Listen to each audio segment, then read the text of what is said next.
बिस्मिल्लाहिर्रहमानिर्रहीम।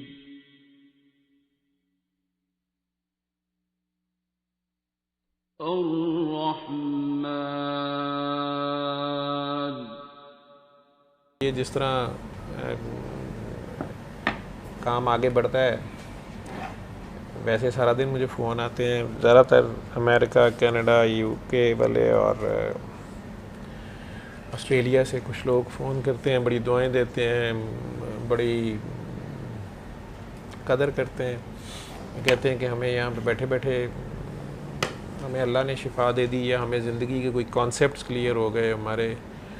हम 25 साल पहले या 40 साल पहले मुल्क छोड़ के गए थे, यहाँ आके नई नस्ल जवान हो गई, उजड़ गई, ना मज़हब पे रहे ना हम रहे, या गलत कामों में पड़ गए या बच्चे पड़ गए।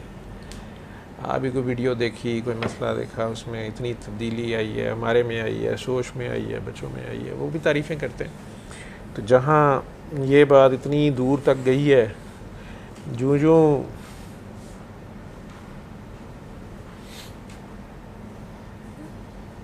हक़ की आवाज़ बढ़ती है, रेजिस्टेंस उससे ज़्यादा बढ़ती है।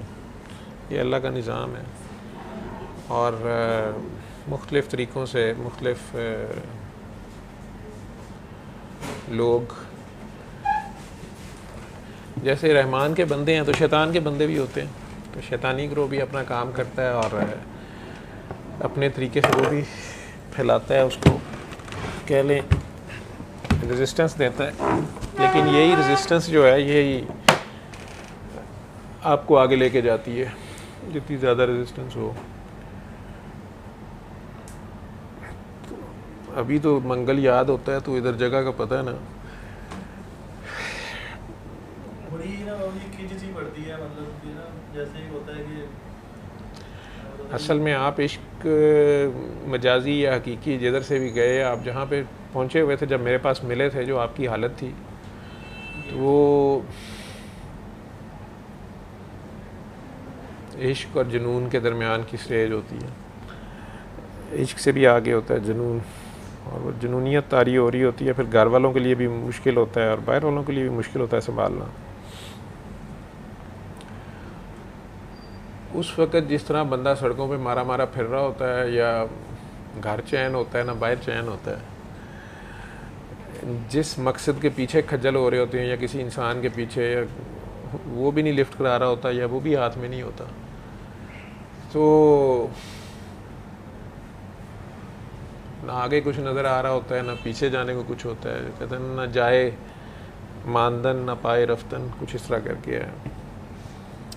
और ख़ुद इंसान को अपनी समझ नहीं आ रही होती कि वो कहाँ फंस गया है। आपकी अपनी सारी प्लानिंग, सोच, उधर से जो आपकी तड़प जिस मकसद के लिए भी होती है, ये सारा मिल मिला के और इंसान को ज़िच कर देते हैं। फिर साथ आपने अपनी जो भी दुआओं का, तस्बीहों का, जो मुझे याद पड़ता है आपकी पहली मीटिंग, जो आपने इंसान इबादत का भी सहारा लेता है, अपने अल्लाह को, अपने गॉड को, अपने भगवान को अपने अपने तरीके से पुकारता है, और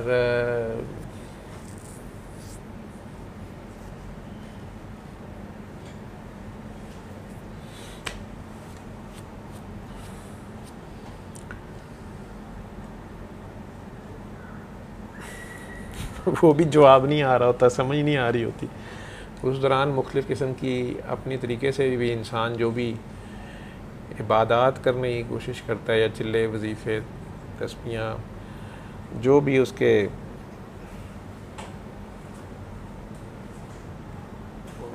गरजमंद दीवाना होता है, उसकी दीवानगी की तरफ जा रहा होता है, उनके भी कुछ नताइज अपने जिस्म पे भी, इर्द गिर्द के हालात पे भी वो चीज़ें आ रही होती हैं। तो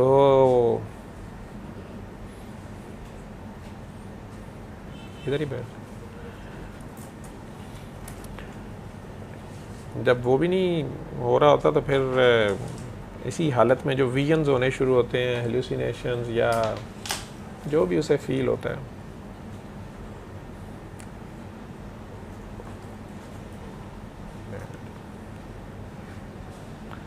वो उसको तंग करता है।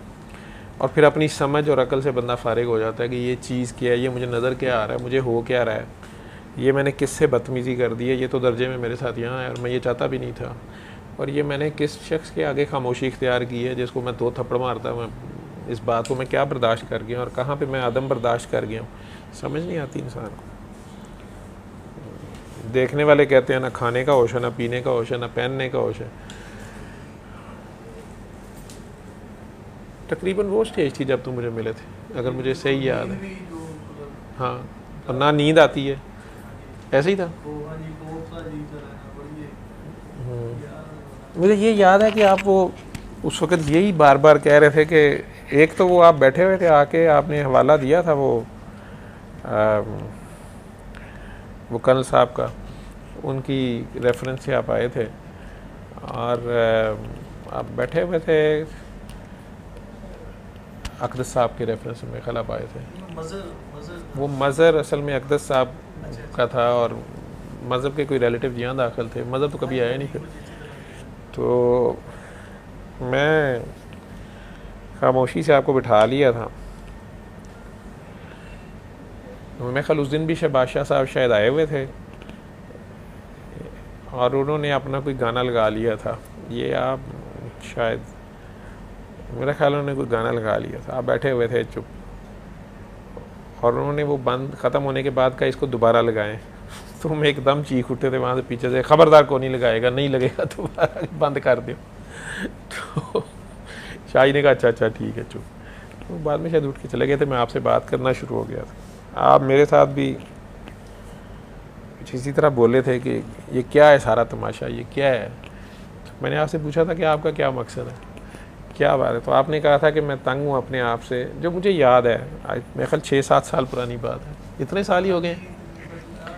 हाँ, तो आपने कहा था कि मैं अपने आप से तंग हूँ, मुझे लोगों के चेहरे, इंसानों के चेहरे, इंसानी चेहरे नहीं नज़र आते। मैं सड़क पे जा रहा होता हूँ, मुझे किसी का चेहरा घोड़ा, गधा, कुत्ता, सांप इस तरह नज़र आते हैं। और मैं पार्क में जाता हूँ, वहाँ भी ऐसे ही होता है, औरतों के, मर्दों के चेहरे डिफरेंट आते हैं नज़र, और कईयों से मुझे खौफ आता है, कईयों को मारने को दिल करता है, और नींद भी नहीं आती, नींद भी आए तो ऐसे होता है, भूख नहीं लगती। अजीब सी तुम्हारी एक वहशियाना सी हालत थी।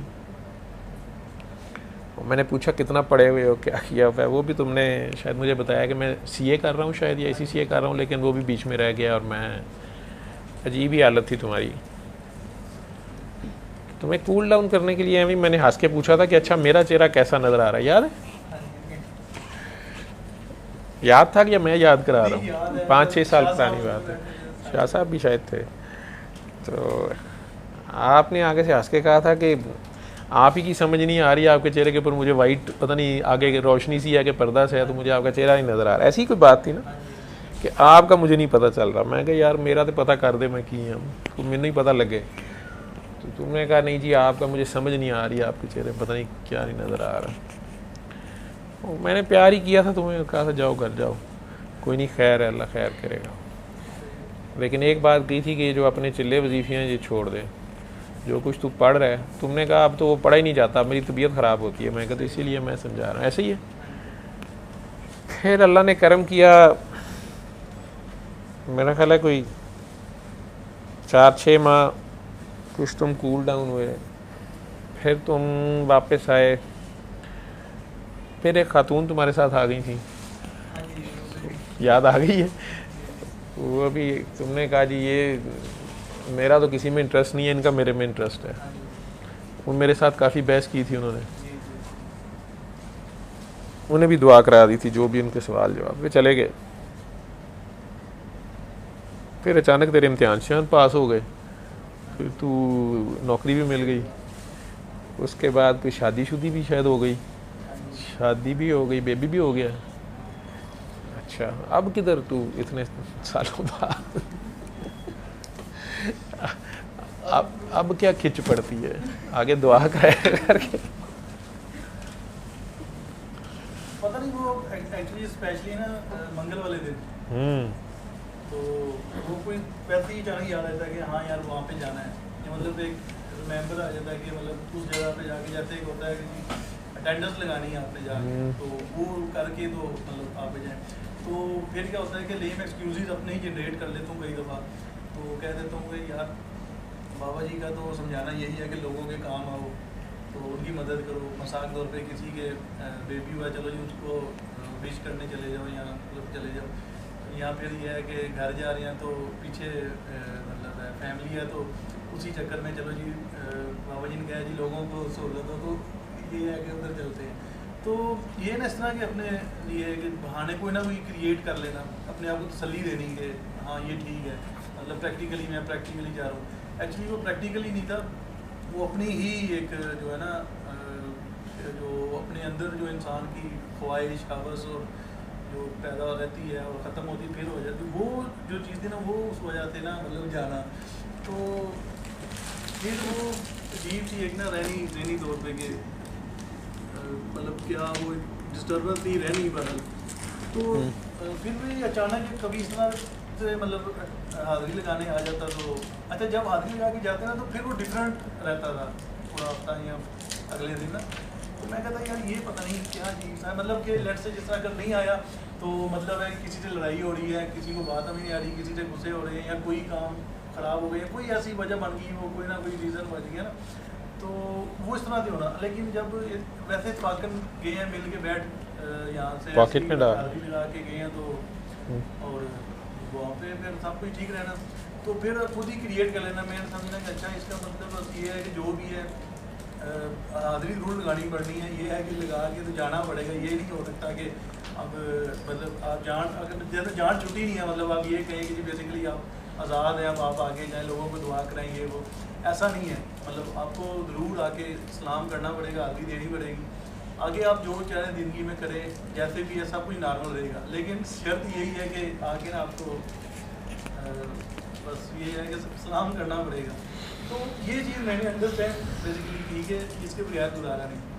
आज भी इसी तरह ही जैसे अभी मतलब आना हुआ तो वो यही मतलब वहाँ पे सोच रहा था कि यार मतलब कि जाऊँ ना जाऊँ, फिर मतलब टाइम अक्सर मिल जाता है, एक बार नहीं जब अच्छा जब नहीं मिलता ना उस वक्त सब कुछ ठीक रहता है, मतलब क्योंकि वो नेचुरल होता है ना। जब खुद क्रिएट कर रहे होते हैं तो वो फिर अंदर से जो इंसान की अपनी इंटरनल जो एक रूह होती है और इंसान की अपनी ख्वाहिशात होती हैं, वो फिर आपस में एक अजीब सी कश्मकश सी रहती है। उस कश्मकश में ना मतलब है कि फ़ाइट करते हुए उसको समझाने के लिए अपने झूठे बहाने बना के ना तो फिर यहाँ तो मतलब नहीं आना, तो अगर आ गया तो फिर अब मैं जैसे आ गया तो वो फिर अब ये है कि मुझे सुकून है, मतलब कि नेक्स्ट ऑनवर्ड अब आगे मूव करूँगा तो ये है कि उसमें इशू नहीं रहेगा। तो इस वजह से ना वो एक बड़ा मैं समझता हूँ कि ना मतलब कह लें मजबूरी समझ लें कि अगर आप के आने बगैर ना ये नहीं होता, उसके बगैर गुजारा नहीं है। इधर आना मजबूरी है नहीं मतलब मजबूरी तो बड़ी खुशकिस्मती है कि इस तरह से अल्लाह ताला किसी को मौका दे दे, कोई हदायत मिल जाए या किसी को बात समझ आ जाए या कोई अंडरस्टैंड कर ले, तो वो एक बड़ी एक इंसान की गॉड ब्लेस है ये। तो लेकिन उसके बाद भी आप मतलब आज़ाद नहीं है, उसके बाद भी कि आप बिल्कुल ठीक हैं जी, आप ऐसा कुछ नहीं है, अब आप लाइफ सीधी है, अब आप सारी चीज़ें समझ आ गई, आप उसके मुताबिक चलते जाएँ तो सब कुछ ठीक रहेगा। वो ठीक रहेगा, लेकिन ऐसा नहीं होगा कि आप वो हाज़िरी नहीं देनी, तो देनी पड़ेगी उसके बगैर।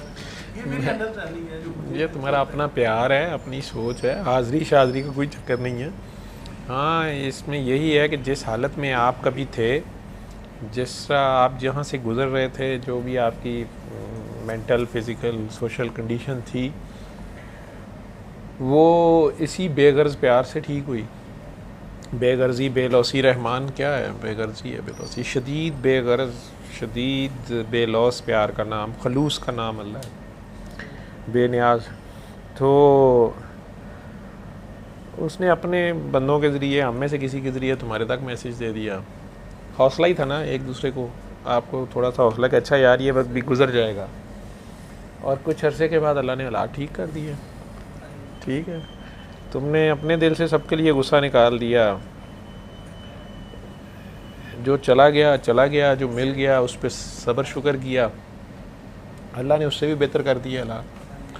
हम कई बार ज़िंदगी में इस बात पे अड़ जाते हैं ना कि नहीं मेरी मर्ज़ी हो, ऐसे ही हो, और अल्लाह कह रहा होता है ऐसे नहीं ऐसे हो, तो मर्ज़ी तो अल्लाह की मानी जाती है। सही बात है। यही तो वो कह रहे हैं ना कि एक तेरी चाहत है, एक मेरी चाहत है, और होगा वही जो मेरी चाहत है।